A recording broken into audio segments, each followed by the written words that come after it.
الحمد لله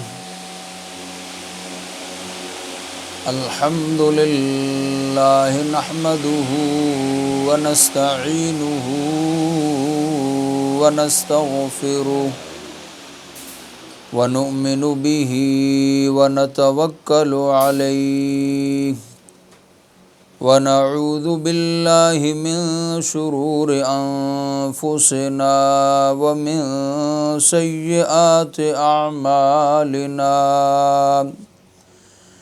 من يهده الله فلا مضل له ومن يضلله فلا هادي له ونشهد أن لا إله إلا الله وحده لا شريك له ونشهد أن سيدنا ومولانا محمدا عبده ورسوله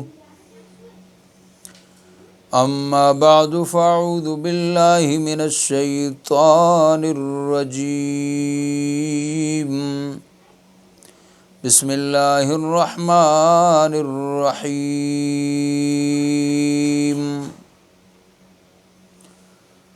قد صدقت الرؤيا إنا كذلك نجزي المحسنين وقال تعالى في مقام آخر ويعلمك من تأويل الأحاديث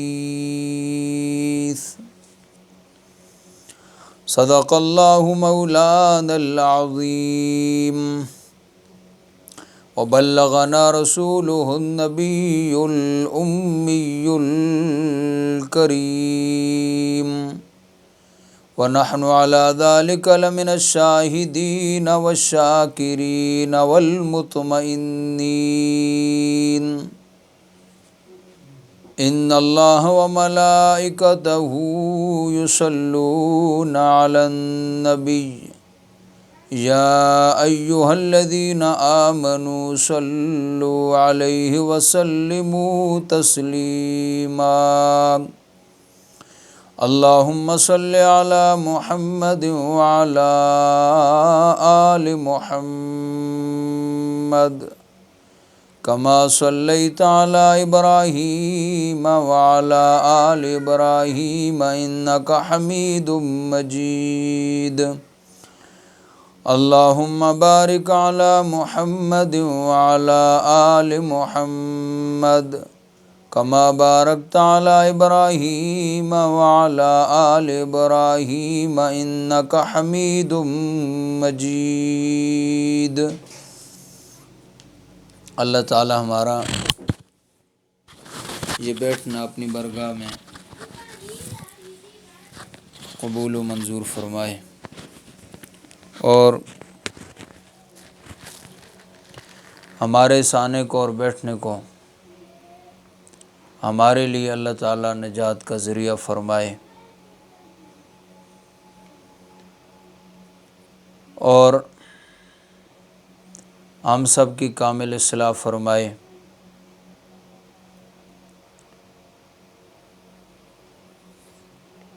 ہمارا ظاہر اور ہمارا باطن اللہ تعالیٰ اپنی رضا کے مطابق بنا دے، اور اس عمل کو اللہ تعالیٰ اپنی برگاہ میں قبول فرما لے، کیونکہ اصل عمل وہ ہے جو انسان کرے اور اللہ تعالیٰ کی برگاہ میں قبول ہو جائے، اور عمل کی قبولیت کے لیے اخلاص اور للہیت شرط ہے۔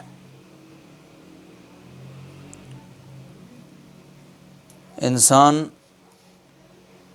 عمل کرتا رہے، اور ہمارے حضرت فرمایا کرتے تھے کہ ڈرتا بھی رہے، کرتے رہو اپنے آپ کو پاک اور سمجھتے رہو ناپاک۔ انسان عمل کی ایک مشین ہے، اس سے یا اچھے عمل کا صدور ہوگا یا برے عمل کا صدور ہوگا، اور انسان کو اللہ تعالیٰ نے ارادے کی ایک طاقت عطا فرمائی ہے انسان نیکی کا ارادہ کرے تو اللہ تعالیٰ اس کی مدد فرماتے ہیں اور اس کو نیکی کرنے کی توفیق مرحمت فرماتے ہیں، اور انسان اگر برائی کا ارادہ کر لے، گناہ کا ارادہ کر لے تو اللہ تعالیٰ بھی فرماتے ہیں نولیہ ما تولی ونصلیہ جہنم، کہ ٹھیک ہے تم نے گناہ کرنا ہے تو کر لو۔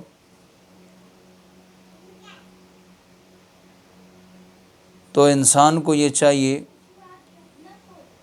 کہ وہ نیک عمل کرتا رہے اور گناہوں سے اپنے آپ کو بچائے، خواہ وہ ظاہری گناہ ہوں یا باطنی گناہ ہوں۔ اور پھر ظاہری گناہوں سے تو انسان خود بھی کوشش کرے، ہمت کرے تو بچ سکتا ہے۔ مثلا ایک آدمی نماز نہیں پڑھ رہا، وہ ہمت کر لے، ارادہ کر لے نماز پڑھنے کا، تو اللہ تعالیٰ اس کو توفیق عطا فرما دیں گے۔ اسی طرح ایک آدمی داڑھی مونڈتا ہے یا داڑھی کاٹتا ہے تو وہ ہمت کرے، ارادہ کرے کہ اب میں داڑھی نہیں مونڈوں گا، نہیں کاٹوں گا، تو اللہ تعالیٰ اس کو داڑھی رکھنے کی بھی توفیق عطا فرما دیں گے۔ لیکن کچھ گناہ وہ ہیں جن کا تعلق انسان کے باطن کے ساتھ ہے، باطن میں تکبر ہے، حسد ہے، بغض ہے، کینہ ہے، ریا ہے، حب جاہ ہے، حب مال ہے۔ یہ جو گناہ ہیں، ان گناہوں سے بچنے کے لیے انسان کو دو کام کرنے پڑیں گے، ایک تو ہمت سے کام لینا پڑے گا، اور دوسرا اللہ والوں کی صحبت۔ اللہ والوں کی صحبت اور ہمت، یہ دو کام۔ تو بہرحال چونکہ آج 9 ذی الحجہ کا دن ہے، یوم عرفہ ہے ہمارے ملک کے اعتبار سے، سعودی عرب میں تو عرفہ کا دن کل تھا، ہمارے ہاں آج ہے، اور کل پوری امت مسلمہ ایک سنت کو زندہ کریں گے جس کو سنت ابراہیمی کہتے ہیں، یعنی قربانی کے عمل کو بجا لائیں گے۔ حضرت ابراہیم علیہ السلام نے خواب دیکھا تھا، خواب سے متعلق یہ بات ذہن نشین فرما لیں کہ خواب کیا چیز ہے۔ فرمایا کہ جب انسان سو جاتا ہے، محو استراحت ہوتا ہے، تو اپنے پردہ دماغ پر منعکس ہونے والی تصویر اور واقعات کا مشاہدہ کرتا ہے، اس کو خواب کہتے ہیں۔ اور خواب کی 3 قسمیں ہیں۔ فرمایا خواب کی ایک قسم ہے تبشیر من اللہ، اللہ تعالیٰ کی طرف سے خوشخبری، اور دوسری قسم ہے تخویف من الشیطان، شیطان کی طرف سے ڈراؤنا خواب۔ شیطان بسا اوقات انسان کو پریشان کرنے کے لیے، غمگین کرنے کے لیے کچھ خوفناک خواب دکھاتا ہے جس سے انسان پریشان ہو جاتا ہے، بسا اوقات کسی نہ کسی عمل سے بھی رہ جاتا ہے۔ تیسری قسم ہے تخویف من النفس، انسان کے اپنے نفس کی طرف سے کچھ خواب ہوتے ہیں، اس سے بھی انسان خوف زدہ ہو جاتا ہے۔ تو بہرحال بعض حضرات تو یہ فرماتے ہیں کہ خواب کی کوئی حقیقت نہیں ہے، یہ بات بھی درست نہیں، اور بعض ایسے بھی لوگ ہیں جو خوابوں ہی کے پیچھے پڑ جاتے ہیں اور خواب ہی کو اچھائی اور برائی کا گویا معیار بنا لیتے ہیں، یہ بھی درست نہیں ہے۔ خواب بالکل بے حقیقت بھی نہیں، اور خواب ایسی چیز بھی نہیں کہ انسان اسی کے پیچھے پڑ جائے۔ درمیان کا راستہ کیا ہے کہ انسان خوابوں ہی کے پیچھے نہ پڑے، ہاں کوئی اچھا خواب آ جائے تو ٹھیک ہے، اللہ تعالیٰ کی طرف سے بشارت ہے۔ حکیم الامت رحمۃ اللہ علیہ فرمایا کرتے تھے کہ اگر کوئی آدمی شریعت کا پابند ہے، صراط مستقیم پر چل رہا ہے، وہ اگر خواب میں اپنے آپ کو جہنم میں بھی دیکھے تو کوئی حرج نہیں ہے، قرب خداوندی میں ذرا بھی فرق نہیں آئے گا، اور ایک آدمی صراط مستقیم کا شریعت کا پابند نہیں ہے، وہ اگر خواب میں اپنے آپ کو جنت میں بھی دیکھے تو اس کا کوئی فائدہ نہیں ہے، اس کو ذرا برابر بھی اللہ تعالیٰ کا قرب نصیب نہیں ہوگا۔ تو بہرحال انسان کو خوابوں کے پیچھے نہیں پڑنا چاہیے، بیداری والے عمل کرے۔ ہمارے حضرت فرمایا کرتے تھے کہ خوابوں والے کام چھوڑ دو، بیداری والے کام کرو، بیداری والے اعمال کرو۔ اور پھر اگر کوئی آدمی برا خواب دیکھ لے تو فرمایا کہ جب وہ بیدار ہو جائے تو 3 دفعہ بائیں طرف تھتکار دے، تھوکے نہیں، تھتکار دے۔ اس سے اللہ تعالیٰ اس کو برے خواب سے، اس کے اثر سے محفوظ فرمائیں گے۔ اور برا خواب کسی کے سامنے بیان نہ کریں۔ اگر کسی نے اچھا خواب دیکھا ہے تو وہ بھی آپ نے کسی دوست کے سامنے بیان کرے جو اس کو اچھی تعبیر دے، کیونکہ خواب کی جو تعبیر دی جائے گی وہ واقع ہوگی۔ اور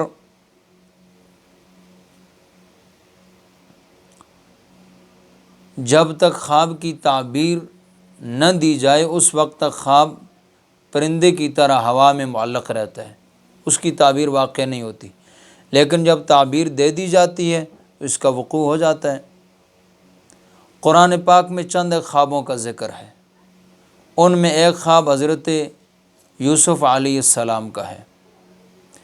فرمایا اعوذ باللہ من الشیطان الرجیم، بسم اللہ الرحمن الرحیم، اذ قال یوسف لأبیہ یا ابت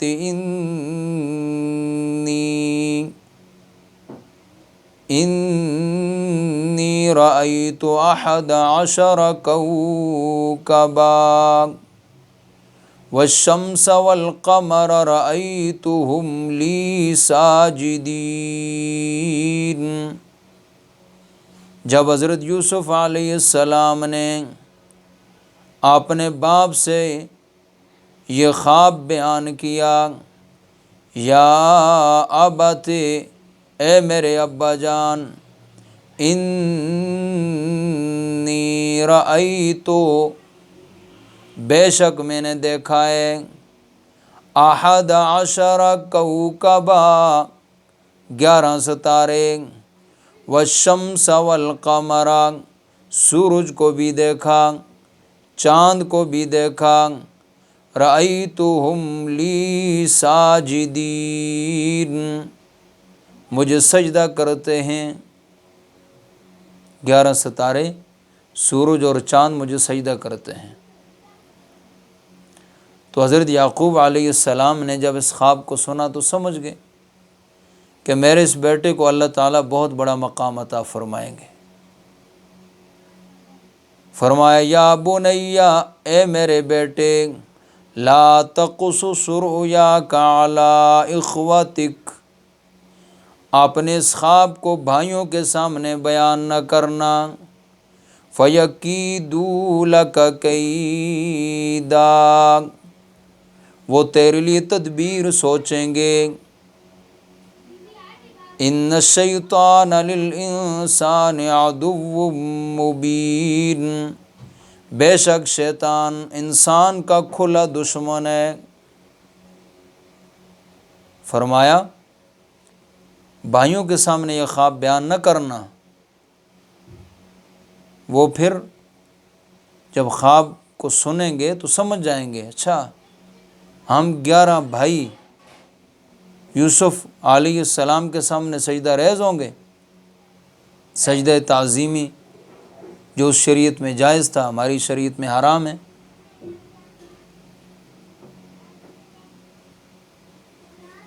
اور پھر ایسا ہی ہوا، بھائیوں کو خواب کا پتہ چل گیا اور پھر یوسف علیہ السلام کو کنویں میں ڈالا، اور پھر چلتے چلاتے حضرت یوسف علیہ السلام جیل سے ہو کر جب مصر کے بادشاہ بنے تو پھر وہ وقت آیا کہ حضرت یوسف علیہ السلام کے بھائی اور یعقوب علیہ السلام اور یوسف علیہ السلام کی والدہ یہ مصر میں پہنچے، اور حضرت یوسف علیہ السلام کے سامنے سجدہ تعظیمی کیا۔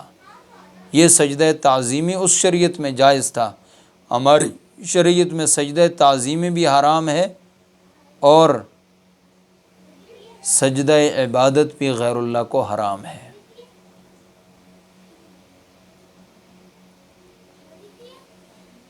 حضرت یوسف علیہ السلام جب جیل میں تھے تو وہاں 2 قیدی تھے، ان قیدیوں نے بھی خواب دیکھا۔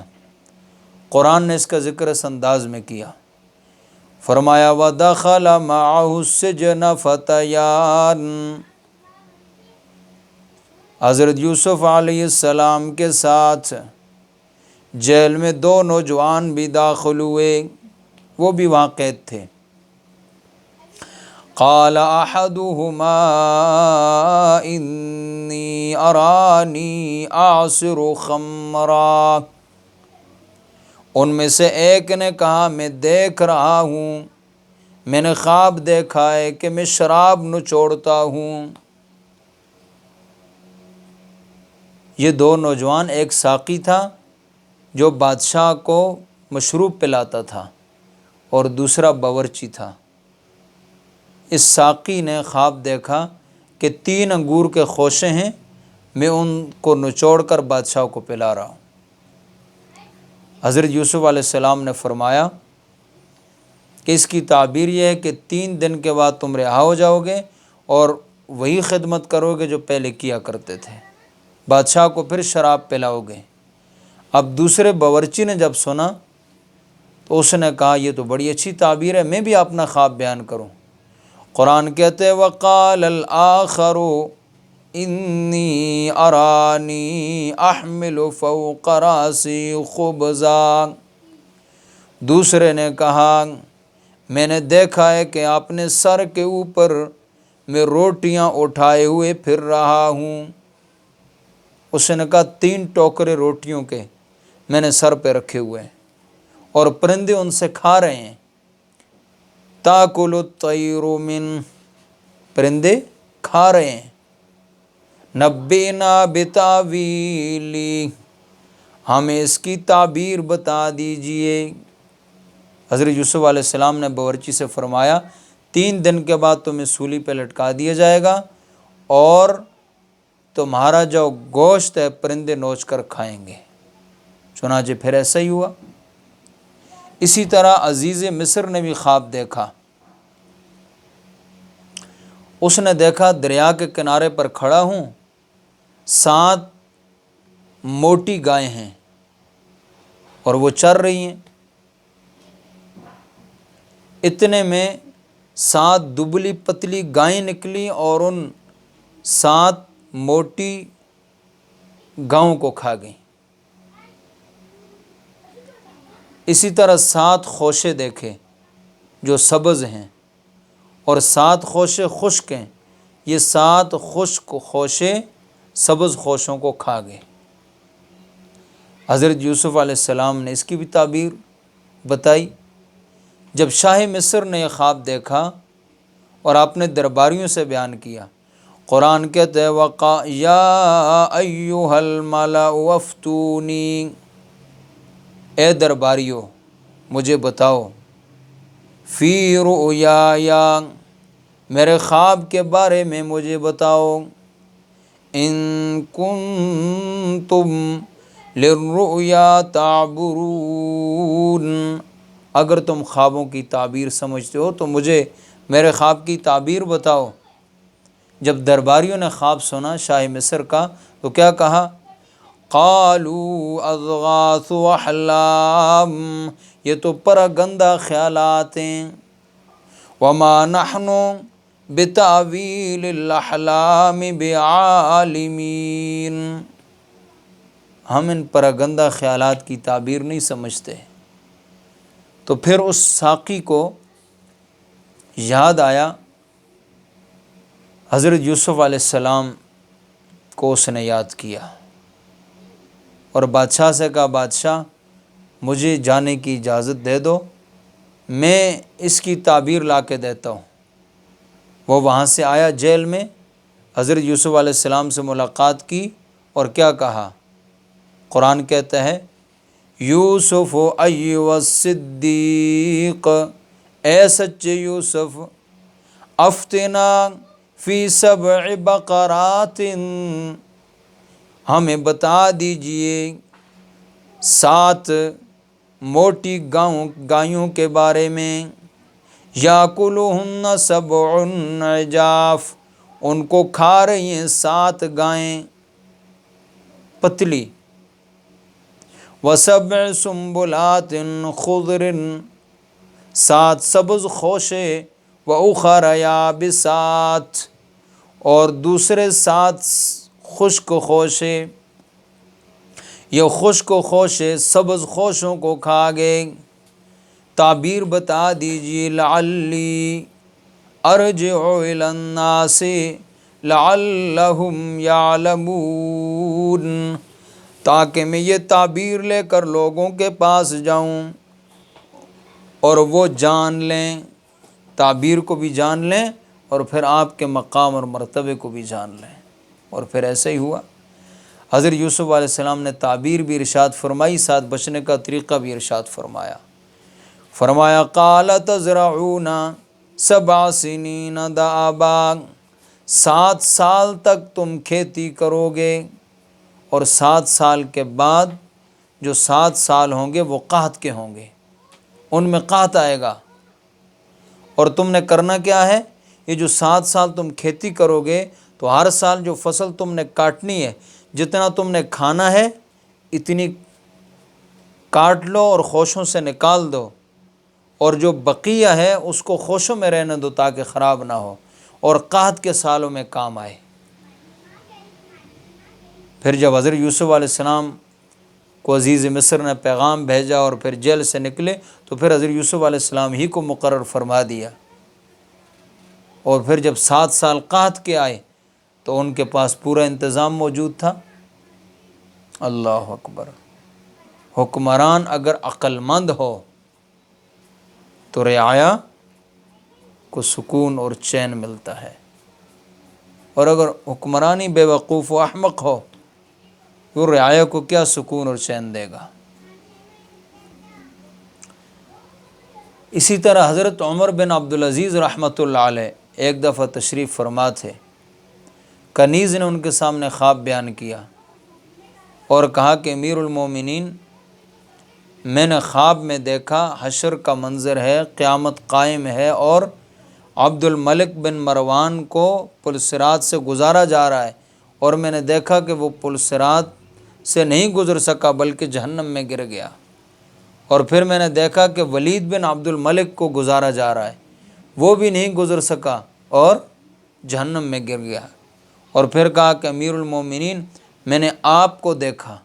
جب یہ کہا نا میں نے آپ کو دیکھا تو حضرت عمر بن عبدالعزیز رحمۃ اللہ علیہ گر پڑے اور بے ہوش ہو گئے، اور کنیز نے کہا امیر المومنین اللہ کی قسم آپ پار ہو گئے تھے، آپ پل صراط پار ہو گئے تھے، یہ اللہ کا خوف تھا، خوف کی وجہ سے گر گئے اور بے ہوش ہو گئے۔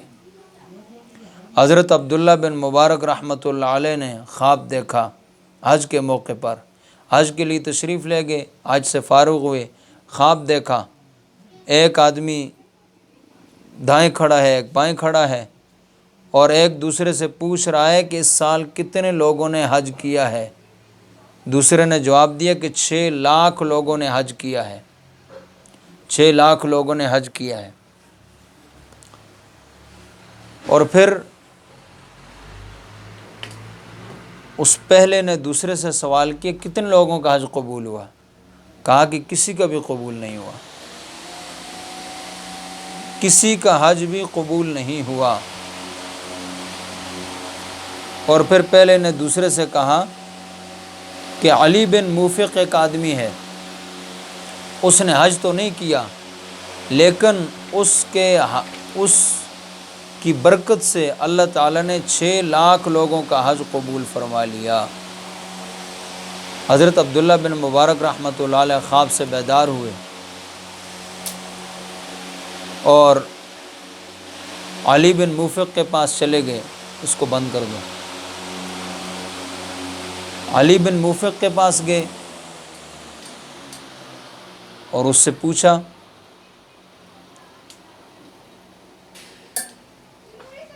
کہ میں اس وجہ سے آپ کے پاس آیا ہوں، میرے آنے کی یہ وجہ ہے، اب مجھے حقیقت بتائیں۔ تو علی بن موفق رحمہ اللہ نے فرمایا کہ بات یہ ہے کہ میں ایک غریب آدمی ہوں، چمڑے سینے کا کام کرتا ہوں، 30 سال سے میں حج کے لیے رقم جمع کر رہا ہوں، حج کی خواہش ہے لیکن استطاعت نہیں ہے، 30 سال کے لیے میں رقم جمع کر رہا ہوں۔ اس سال میرے پاس وہ رقم حج کی پوری ہو چکی تھی، تو میری بیوی نے ایک دن مجھ سے یہ کہا کہ پڑوس میں جا کر گوشت وغیرہ کا سالن لے آؤ۔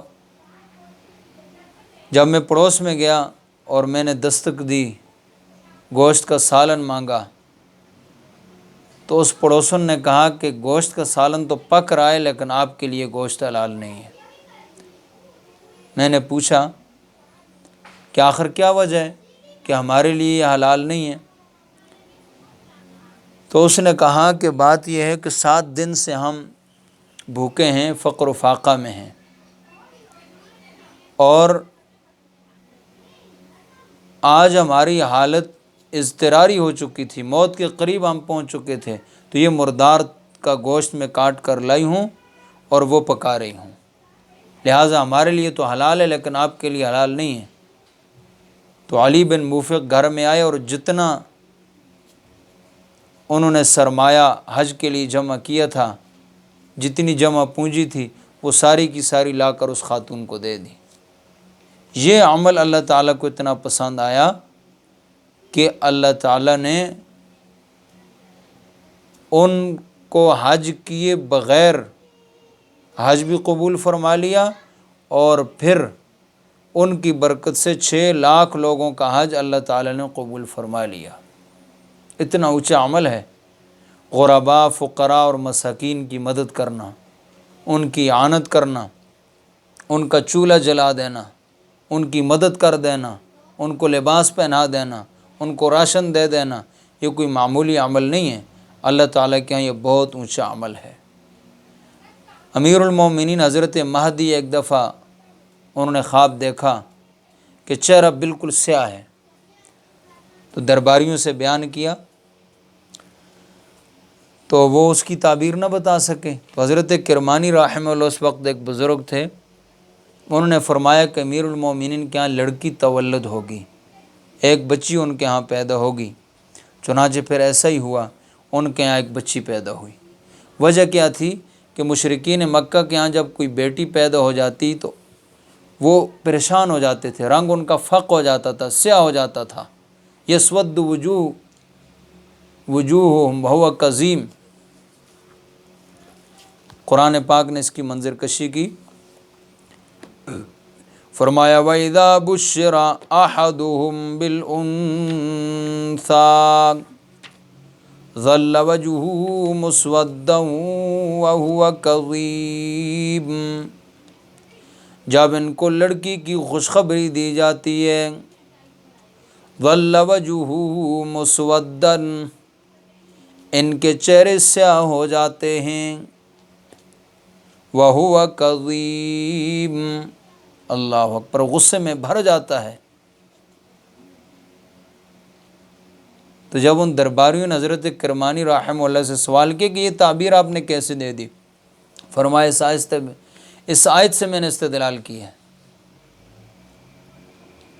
تو بہرحال حضرت ابراہیم علیہ السلام نے بھی خواب دیکھا، اور 3 دن تک مسلسل دیکھا، 3 راتیں۔ 8 ذی الحجہ کی رات کو خواب دیکھا کہ کوئی آدمی کہہ رہا ہے یا ابراہیم،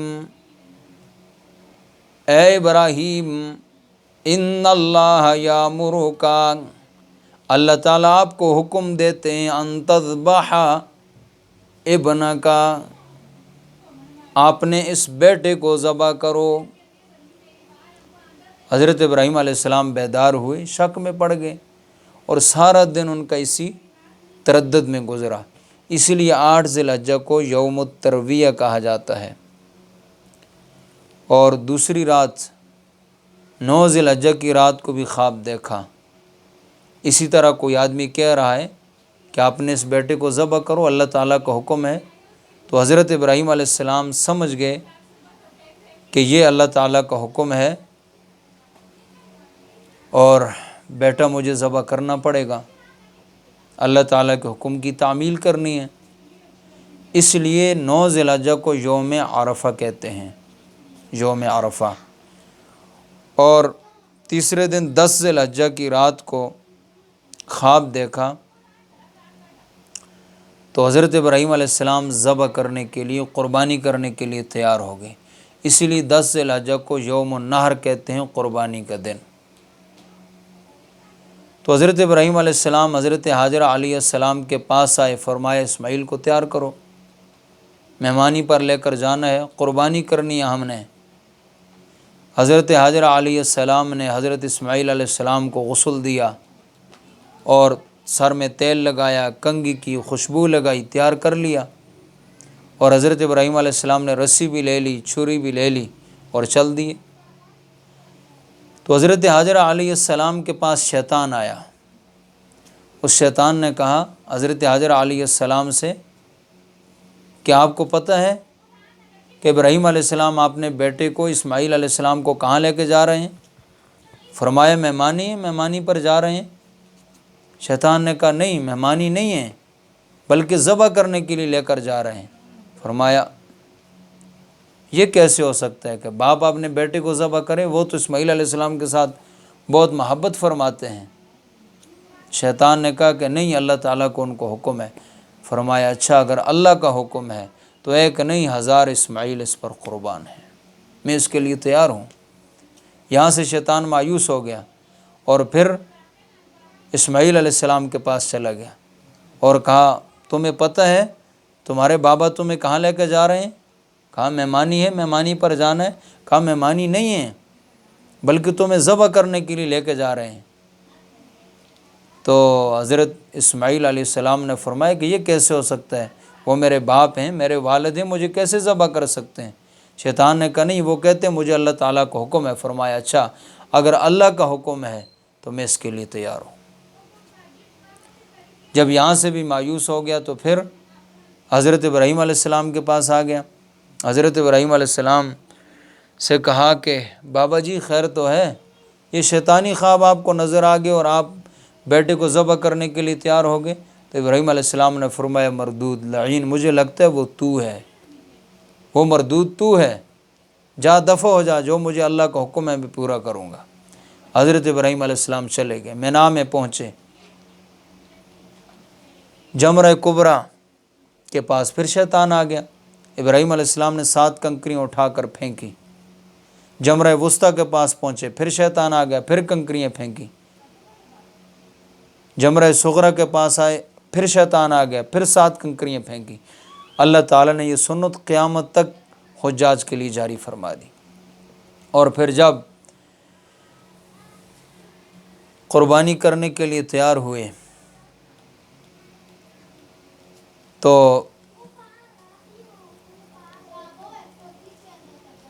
قرآن پاک نے اس کا نقشہ کھینچا۔ فرمایا فَلَمَّا بَلَغَ مَعَهُ السَّعْيَ، جب حضرت اسماعیل علیہ السلام چلنے پھرنے کے قابل ہو گئے، قال یا بنیا، فرمایا اے میرے پیارے بیٹے، انی ارا فی المنام، جب مینا میں پہنچ گئے فرمایا اے میرے بیٹے میں نے خواب میں دیکھا ہے، انی اذبحک، میں تجھے ذبح کر رہا ہوں، فانظر، دیکھ، ماذا ترا، تیرا کیا مشورہ ہے، کیا رائے ہے؟ قال یا ابتی، آخر وہ بھی تو حضرت اسماعیل تھے۔ فرمایا اے میرے ابا جان، افعل ما تؤمر، جو آپ کو حکم میں لے کر گزریں میں اس کے لیے تیار ہوں۔ کیا خوب کسی شاعر نے کہا، یہ فیضان نظر تھا یا کہ مکتب کی کرامت تھی، یہ فیضان نظر تھا یا کہ مکتب کی کرامت تھی؟ کس نے سکھائے اسماعیل کو آداب فرزندی؟ یا ابت فعل ما تؤمر، اے ابا جان کر گزریے جو آپ کو حکم ملا ہے، میں اس کے لیے تیار ہوں۔ ستجدنی، آپ پائیں گے مجھ کو، انشاء اللہ، اگر اللہ نے چاہا، من الصابرین، صبر کرنے والوں سے۔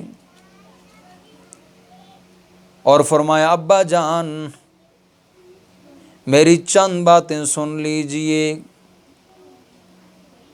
فرمایا بیٹا کہو کیا باتیں ہیں؟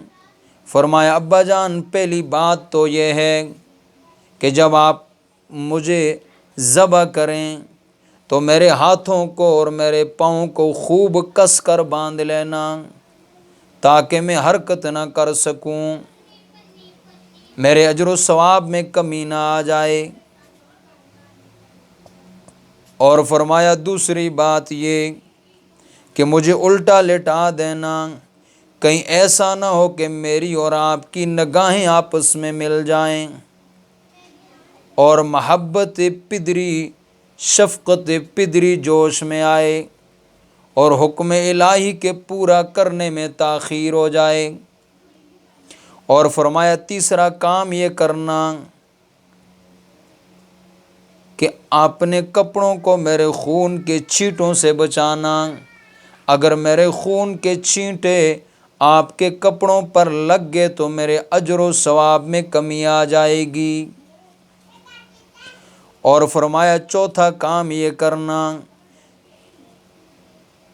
کہ میرا کرتا میری والدہ کو پہنچا دینا تاکہ ان کو تسلی ہو۔ اور پانچواں کام یہ کرنا کہ میری اماں کو میرا سلام کہہ دینا، میری اماں کو میرا سلام کہہ دینا اور ان سے کہہ دینا کہ اب ہماری ملاقات حشر میں ہوگی۔ اللہ اکبر۔ حضرت ابراہیم علیہ السلام نے اسماعیل علیہ السلام کو زمین پر لٹا دیا۔ فلما اسلما، جب وہ دونوں تیار ہو گئے، باپ ذبح کرنے کے لیے تیار، بیٹا ذبح ہونے کے لیے تیار، وَتَلَّهُ لِلْجَبِينِ، اور ان کو پیشانی کے بر لٹا دیا۔ چھری چلانی شروع کر دی، حلق پر چھری چلائی تو نہ چلی، گردن پر چھری چلائی تو نہ چلی، چھری کی نوک کو گردن پہ رکھ کر دبایا تو بھی چھری نہ چلی۔ ابراہیم علیہ السلام کو غصہ آ گیا، چھری کو اٹھا کر پہاڑ پر پھینکا اور کہا تو چلتی کیوں نہیں؟ چھری نے اللہ کے حکم سے حضرت ابراہیم علیہ السلام کو جواب دیا، ابراہیم میں تیری مانوں یا رب جلیل کی مانوں؟ تو ایک بار کہتا ہے چل اور میرا رب کے 70 بار مجھے کہتا ہے نہ چلنا۔ وَنَادَيْنَاهُ أَن يَا إِبْرَاهِيمُ، آخر اللہ بھی تو دیکھ رہا تھا نا کہ ابراہیم کے دل میں میری محبت زیادہ ہے یا اسماعیل کی محبت زیادہ ہے۔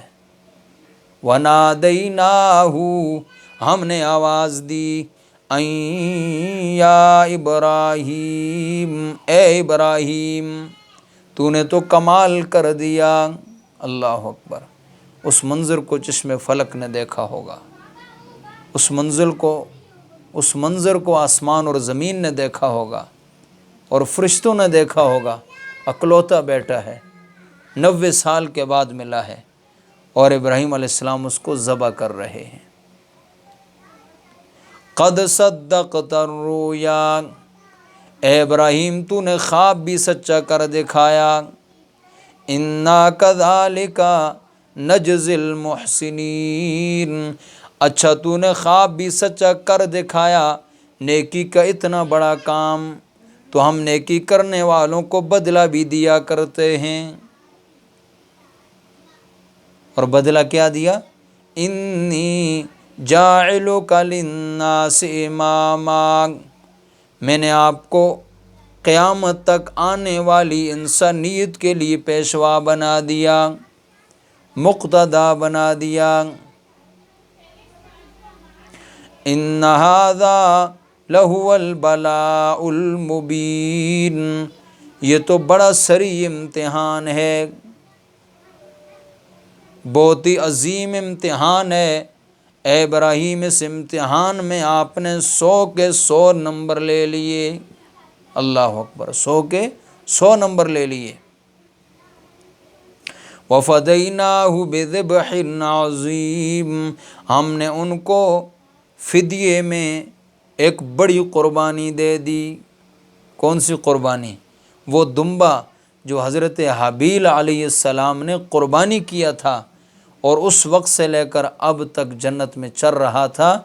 جبریل علیہ السلام اس دمبے کو اٹھا کر لائے اور اس چھری کے نیچے رکھا، اور جبریل علیہ السلام نے فرمایا اللہ اکبر اللہ اکبر۔ جب دمبا ذبح ہو گیا، حضرت ابراہیم علیہ السلام نے دیکھا یہ تو دمبا ذبح ہو گیا، فرمایا لا الہ الا اللہ واللہ اکبر۔ اسماعیل علیہ السلام پہلو میں کھڑے تھے، انہوں نے فرمایا اللہ اکبر وللہ الحمد۔ یہ تکبیرات جو 9 ذی الحجہ کی فجر سے شروع ہوتی ہیں اور 13 ذی الحجہ کی عصر تک پڑھی جاتی ہیں، ہر مرد اور عورت پر فرض نماز کے بعد مردوں پر باواز بلند اور عورتوں پر آہستہ آواز سے یہ واجب ہے۔ قیامت تک اللہ تعالیٰ نے اس کو اپنی ابراہیم علیہ السلام کی سنت کو جاری فرما دیا۔ تو بہرحال اللہ پاک سب کی قربانیوں کو قبول فرمائے، اور جو عمل کل آپ کر رہے ہیں اللہ تعالیٰ اس عمل کو اخلاص کے ساتھ، للہیت کے ساتھ کرنے کی توفیق نصیب فرمائے اور اپنی بارگاہ میں قبول فرمائے۔ وآخر دعوانا ان الحمد للہ رب العالمین۔